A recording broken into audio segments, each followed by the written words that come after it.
Welcome to Polaris-Live. This is your host, Sarwar Kashmeri. Thank you for joining us for today's discussion in our series focused on the U.S.-China relationship and its global implications as seen through the eyes of experts from around the world.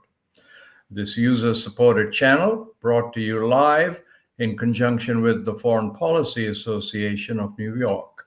If you have questions for today's guest, please feel free to submit them using the bar on the right-hand side of the screen. After the live event, you can also listen to these programs on your favorite podcast channel. Thank you for being part of this conversation. My guest today is Dr. Pascale Massot, Associate Professor in the School of Political Studies at the University of Ottawa. She is also a Senior Fellow at the Asia Pacific Foundation of Canada and a Non-Resident Fellow with the Center for China Studies, National Taiwan University. She was a member and advisor to the co-chairs of the Canadian Minister of Foreign Affairs Indo-Pacific Advisory Committee.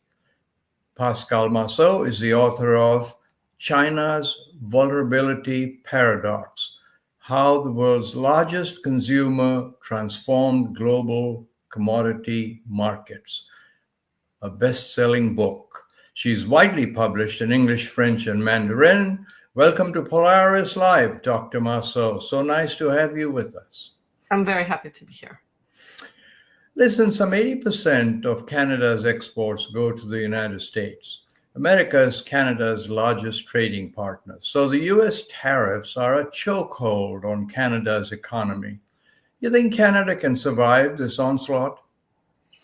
Yes, we're going to have to. It's a tough moment, though. And I think that Canadians realize that. We are all, I think, suffering from a little bit of a shock. The past few months have been a blur and things are happening fast. But we have a new prime minister at the helm, and I think that many Canadians are hopeful that we can navigate our way through. Pascale, making up for the loss of America's huge market will take years. How do you recommend Canada make ends meet in the short term? I mean, thousands of Canadian jobs are at risk. So what would be some of your proposal or proposals? Yeah, I think that in the first instance, the Prime Minister's instinct to look at domestic barriers was a good one. So there are certain things that we can take this opportunity to resolve domestically in terms of trade barriers that exist between provinces. There are certain things that we can do regarding sort of ameliorating the Canadian environment for inclusive economic growth, if I can say it that way. And then there's a certain number of things that we can do, regarding diversification. But, and no buts. We should do that. And I think that, a lot of Asian economies offer a lot of opportunities and so on. But as you alluded to, these are not solutions that are going to replace in any shape or form the US market. And so obviously, as part of the series of tools and responses that the government is going to deploy, our relationship with the US remains a centerpiece. And so that's going to have to remain a big part of how we imagine the future of the economy. But it doesn't mean that we should sit back and sort of do nothing about it, right? So there are a certain number of things that we can do. And I think that the government is sort of working on multiple fronts. What I would say is, to date, I think that a lot of the emphasis has been put, and I understand, why, to our more traditional partners, so chiefly Europe, right? And that's okay. But I'm happy to now see the foreign minister and the prime minister, spending more time in the Indo-Pacific. Right. 60% of the world's population is there, and 60% of the growth as well. And so definitely, I think that it's welcomed after many months now to see a few official trips to the region. And I would even go further, we shouldn't be afraid of venturing out of our sort of usual easier relationships. And I'd like to see the Prime Minister and the Foreign Minister venturing to Africa and to Latin America and to other places in Asia as well, outside of the sort of the first stops that we usually see. So, but yeah, so we're seeing now a few more stops in Asia, so I'm happy about that. Pascale, you mentioned something which non-Canadians may or may not realize how important they are, and that is the inter-provincial trade that you mentioned. That's one of the things that the Prime Minister and others are working on, is to make sure that there is a seamless market, a seamless communication between the provinces. Help us understand that a little more. Well, Canada's a federation, and a lot of powers are devolved to our various provinces and territories. And in all sorts of ways throughout the economy, there are levers of power, be they regulatory, be they, about labor or standards, or even, it goes up and down the list, are situated at the provincial level. And so it has meant in practice that the country has been able to work in so very many ways. And it had also meant that in terms of trade, sometimes we see, up to recently, easier trade south of the border than across, various provinces from east to west. Right.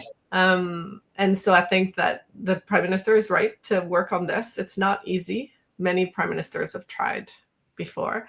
But I think that there is some value, and I think Canadians understand the urgency now. And so I think there's much value that can be unleashed from better economic, integration and activity across borders, provinces to provinces and territories. Yeah.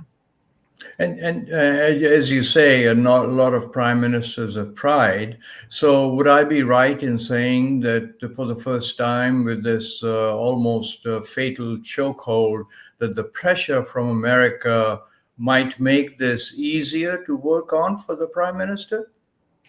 If it hasn't made it easier, I think that the rationale for it has become a whole lot clearer. So I think that there's more willingness on the part of the premiers across the country to maybe, pay attention and move this ahead. Right. When perhaps in the past, one could think, well, you sort of order your incentives and your pressure points differently in the current context than you would in normal times. And so I think it has served as a motivator, let's put it this way, of course, to move a little faster. We'll see how far and how fast we can go. And I think that it's worthwhile no matter what. But, in the current context, as you indicate, it might be, we might be able to move it a little more haste. Sure. And that obviously is one of Canada's real strengths, is to be able to knit together a country through many diverse opinions and peoples and so on. So I'm sure. But listen, your foreign minister, Anita Anand, is off to China and have met with the Mr. Yi, the foreign minister there of China. What do you think came out of that, and what are some of the couple of the biggest obstacles to a Canada-China rapprochement? I know the countries have been at loggerheads for a few years now. Pascale. Yeah. It's not going to be easy sailing. The relationship has been, in a tough spot, as you indicate, over the past years. I think that a change of government and a change of ministers always, offers an opportunity to start relatively fresh. And I think that that's what's happened to some extent. And that's good, The hurdles that have plagued the Canada-China relationship have not gone away, though. And so these are the first couple of steps. We've seen also our Prime Minister meet his counterpart in New York. And so I think that those are important first steps, and that's basically what comes out of it is an attempt on both sides to take one step forward and to see if we can find a modus vivendi in the relationship that both sides can feel satisfied with. And then, we will have to see as we move forward if some content can be added to the mix, and if we can move forward with more than just, shaking hands and saying, we should be able to talk. I think that the main hurdles currently that are front of mind remain the tariffs that Canada has imposed on Chinese electric vehicles and other things like steel and aluminum, and on the Chinese side, the Canadian tariffs that have been the Chinese tariffs that have been imposed in response to Canadian agricultural exports, including canola oil and seeds. But not only that. And so those are the pieces that both sides would like to resolve, that are sort of staring at both sides, in the face. But there are deeper structural challenges to the relationship that remain there. On public opinion, which, over the past, say between 2018 and last year, 2024, was very, very low and very sort of had really descended to low levels of support for closer relations with China. We have seen a recent poll, but another one in the spring as well. But Angus Reid and the Asia Pacific Foundation released a poll on October 15 that indicated that there are some shifts at play in Canadian public opinion regarding our relationship with China. And it's difficult to use just one number out of the polls to characterize where the Canadian public is, because the situation is mixed. But what we are seeing is more Canadians, actually 51% now of Canadians, believe that the government should look at deepening economic relations with China. But the perception of the country still remains pretty harsh. And even if it has improved somewhat in light of American behavior, I suspect, a certain number of issues, including human rights, remain of concern to Canadians. I think that interference issues also remain a concern. And so these things haven't gone away, but I think that Canadians see the current geopolitical environment as pretty complex, and I give them credit for then perhaps thinking that there can be more than one, that Canada can handle more than one difficult relationship at a time. And that, I think, it is what has happened over the past 5 years, is that, perhaps there had been a tendency to think that China was the main difficult relationship that Canada had, and that we could perhaps do away with it. So in other words, that, why would we try to resolve or work through a difficult relationship like this? We can concentrate elsewhere. I think that was mistaken then. But what's really become clear now is that all of our major country relationships are pretty complicated. Yes. We cannot pick and choose the leadership in other major relationships countries, right? And we have to work with what we have, and China's a major country in a major economy, and so we do have to find ways to advance our interests, and that has to be through a working relationship. It's not an either or, right? And I think the average Canadian recognizes that, actually. Well, it's amazing what a loss of a few thousand jobs will do in that regard, And I was reminded of what you're talking about, Dr. Pascale. I talked to a French official not long ago on Polaris-Live, and they mentioned that one of the things that people around the world notice is that a relationship with China is a lot less complicated. They don't preach to one. Whereas the Americans, when they come in, preach about free markets and so on. And I just wonder whether that realization is also settling in the Canadian population, that there are two large economies, China and America. So if one of them has given such a hard time to China, then maybe maybe one should just absorb the differences and move on with life and face reality. Is that what you'd recommend? Well, I think I would qualify it a little bit, but on there are a few things going on here. So on the topic of the certain tendency that has at times taken place in Canadian foreign policy circles to sort of lead with a values-based agenda, I think that era has ended, and we are in a different context now. And Canada has to relearn how to do foreign policy without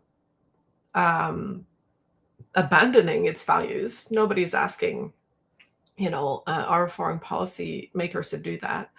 But without perhaps leading with that.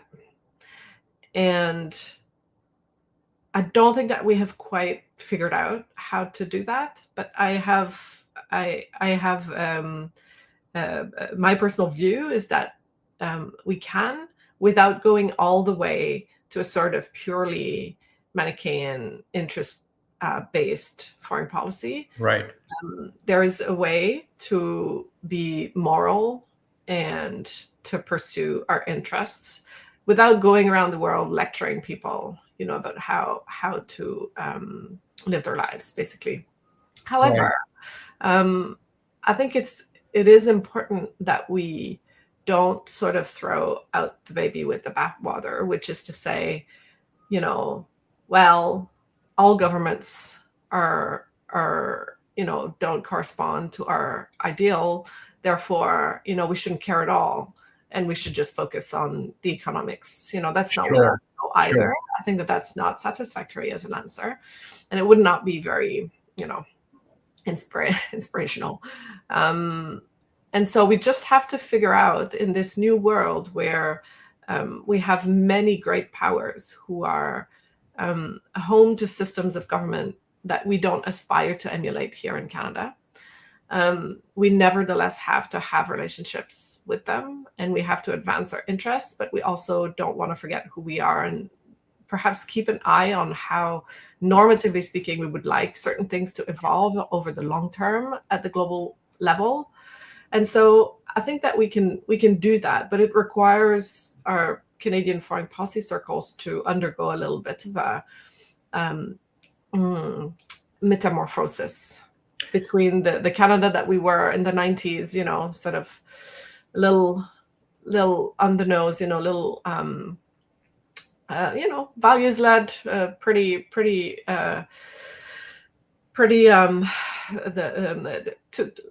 we have heard from certain friends around the world that it could have been a little too on the nose sometimes.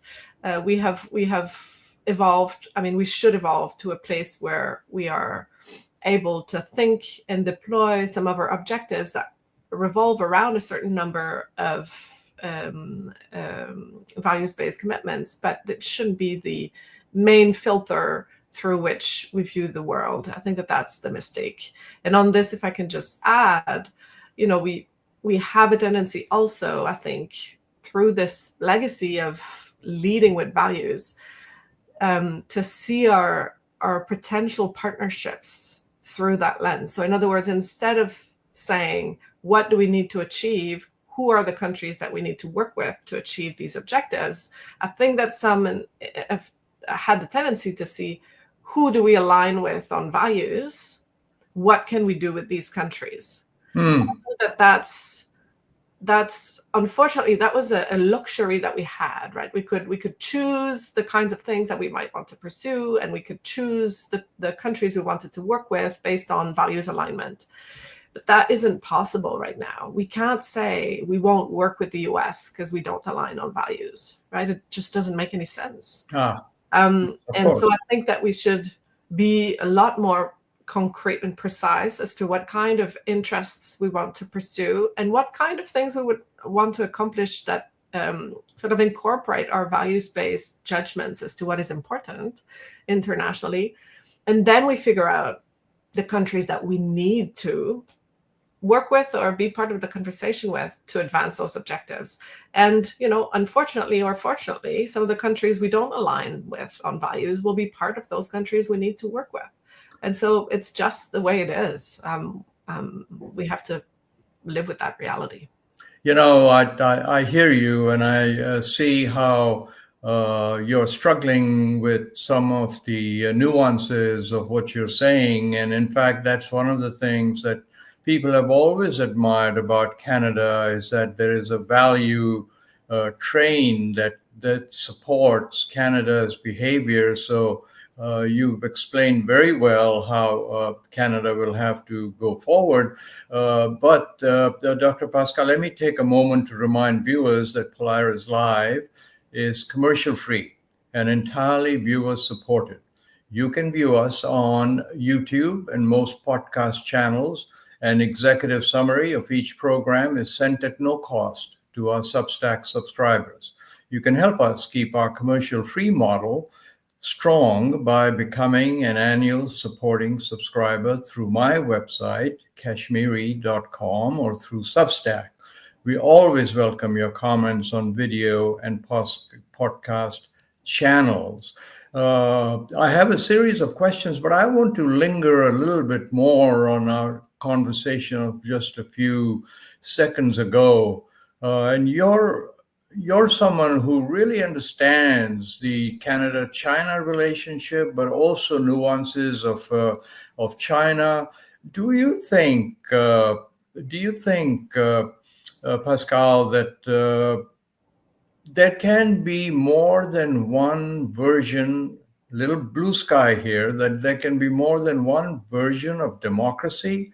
In other words, China maintains that what gives the West the right to determine what is democracy and what is not, that they have devised a system which is highly capitalistic in many ways, but also factors in through various groups and committees the opinion of people from around the country. So do you agree that that may be true, that there can be more than one version of democracy?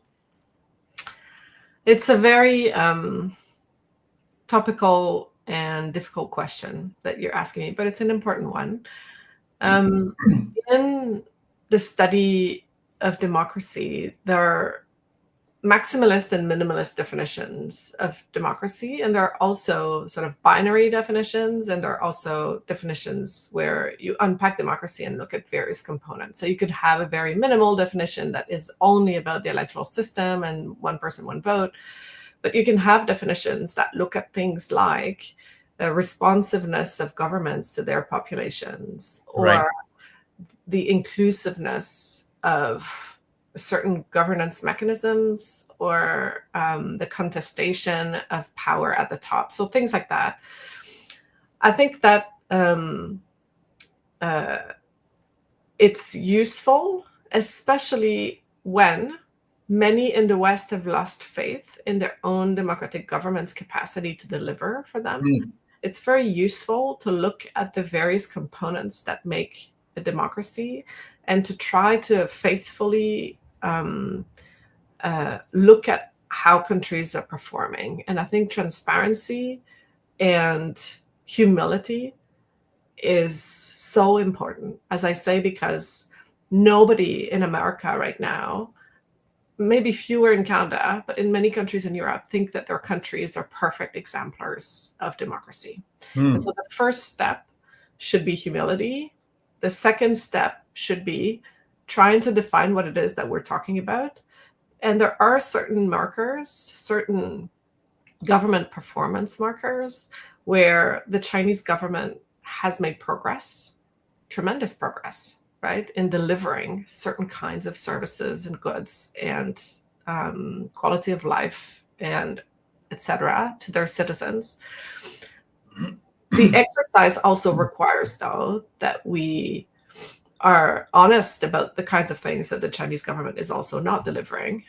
And that's fine, right? We are, in this sort of theoretical process where we would be able to criticize the American government or, the Canadian government for falling short. We have to put everyone under, the same sort of scrutiny. But I think that it opens, doing so in that way opens a dialogue, and I think would serve well, instead of sort of saying, well, there are these democracies and there are these non-democracies, and these are the good guys and these are not, not good guys. That's not very helpful, and it's not very respectful, both to the people who don't feel listened to inside of Western democracies and to the people who actually feel like their country has made a lot of progress in China. So I think that's how I would approach the question, but it's not with the objective to sort of pick a winner.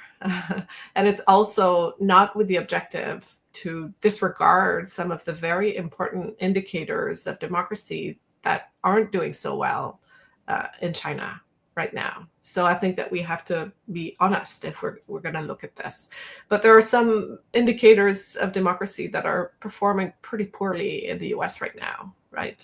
We're all very appalled at some of the latest developments. And so it just, as scholars and independent watchers and thinkers, I think that that's how I would approach it. Well, it's fascinating. It's really, really interesting what you've just said, because just a few months ago, you would not have been able to make that statement, but today it appears more and more into focus when you think about America. And what I'd like to do is, I really appreciate what you've said, because these are very, very difficult questions. But I want to ask you another relationship question, which is Canada and India. In the short amount of time that we have, what do you think is the biggest obstacle to Canada-India relations? Yeah, so Canada and India have had their difficult moments over the past few years as well. I think it's high time, and I think that the current government realizes that our relationships with key major economies right now are extremely complicated, and governments in place have taken actions with which the Canadian government strongly disagrees with. And, some of the major obstacles in the Canada-India relationship had to do with the political interference of India on Canadian soil. Yes. But also, through some less than ideal deployment of Canadian